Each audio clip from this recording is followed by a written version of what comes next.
नमस्कार, माझ्या चॅनलमध्ये तुमचं सर्वांचं खूप खूप स्वागत आहे. आणि मी गहू घातले होते कुरडयांसाठी भिजायला. तर सगळ्यांनाच माहिती आहे की आपण 3 दिवस भिजू देतो आणि चौथ्या दिवशी आपण कुरडया करतो. तर मी तिसऱ्या दिवशी बघितलं तर माझे कुरडयाचे गहू भिजलेलेच नव्हते. तर मी चौथ्या दिवसापर्यंत ठेवले. तर आज बघते तर खूप छान मस्त असे गहू भिजलेले आहेत. तर आज मला दळायला जायचं आहे.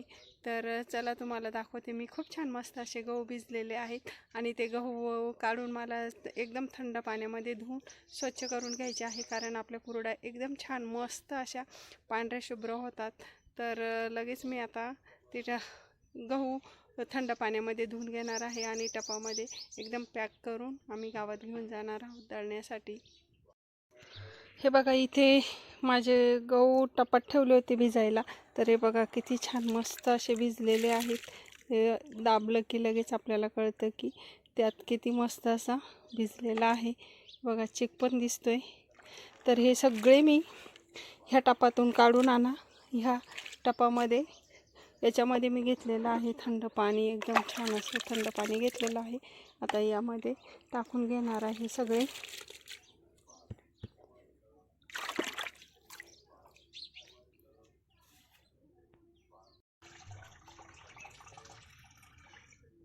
पूर्ण थंड पाण्यामध्ये मी धुवून घेणार आहे. सगळे काढून घेते चाळणीने, म्हणजे पटकन होईल.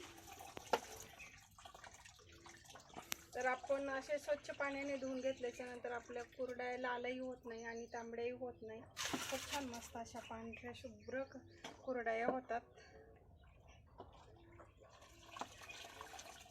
गहू पण बघा किती छान मस्त भिजलेले आहे.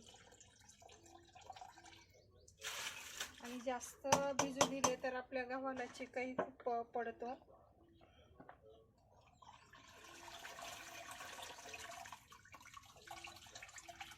हे बघा किती छान मस्त असे पिवळे पिवळे धुवून झालेले आहेत गहू आणि खूप छान असे फुगलेले पण आहेत माझे गहू. तर आता हे गहू लगेच आम्ही घेऊन जाणार आहोत गावात दळायला.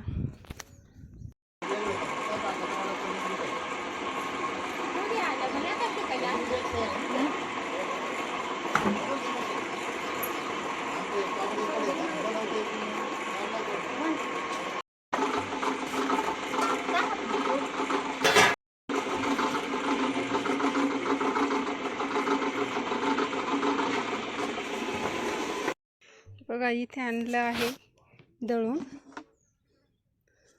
15 मिनिटातच दळून मिळालं आहे. आणि इथे घेतलं आहे 2 ठिकाणी पाणी.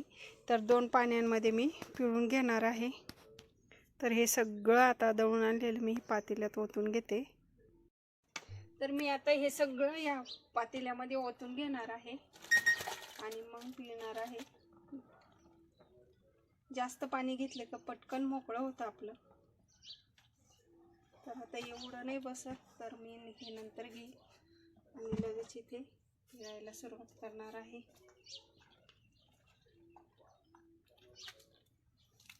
आपल्या गावाला तांबई नाही, काहीच नाही. खूप छान मस्त असे गहू पण दळून आलेले आहेत. पाण्यामध्ये एकदम असं हे करून घ्यायचं.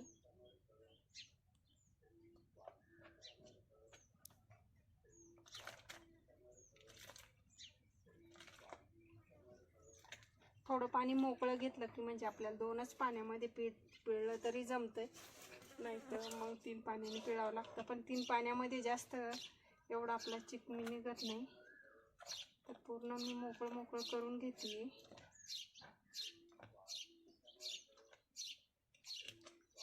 अशा पद्धतीने मोकळं होतं आणि असं पिळून घ्यायचं.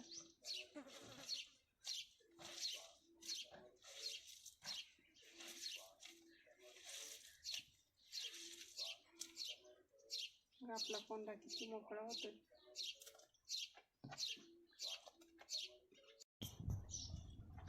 ते आम्ही घेतलं आहे 2 पाण्याने पिळून. मी घेतलं एका पाण्याने, शोभाताईंनी पिळलंय दुसऱ्या पाण्याने. तर दोन्ही पाण्याने पिळून झालेलं आहे. आणि आता ह्या टपामध्ये कपड्याने गाळून घेणार आहोत.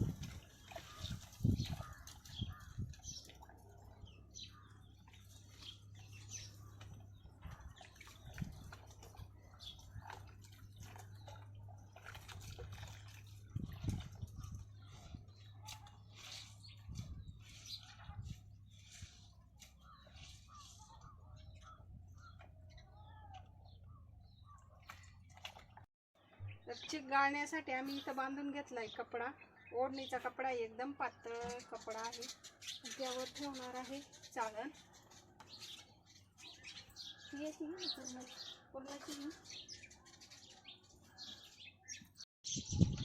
अशा पद्धतीने आम्ही सगळं आता हा चिक जेवढा पिळून घेतलेला आहे तेवढा गाळून घेणार आहे याच्यामध्ये.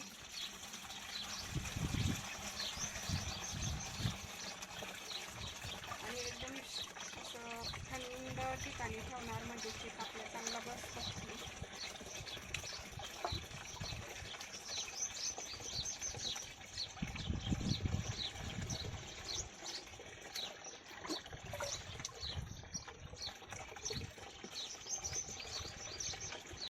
हे बघा, इथे माझा एवढा पिळून गाळून झालेला आहे, तर एवढं चिकाचं पाणी निघालेलं आहे. तर हे चिकाचं पाणी मी आता एकदम थंड ठिकाणी ठेवलं आहे, म्हणजे आपला चिक चांगला बसेल खाली. आणि उद्या सकाळी मग आपल्याला तो चिक फोडायचा आहे. तर आता उद्याची सगळी मला तयारी करायची आहे. चूल पण करायची आहे, सोऱ्या पण धुवायचं आहे खूप. तर चला आता पुढची तयारी करूया. हे बघा, इथे विटाची चूल करून घेतलेली आहे आणि तिकडून मी सरपणही आणून ठेवलेला आहे. हे बघा, इथे दाबायचा सोऱ्याही आणलेला आहे आणि तो स्वच्छही करून झालेला आहे.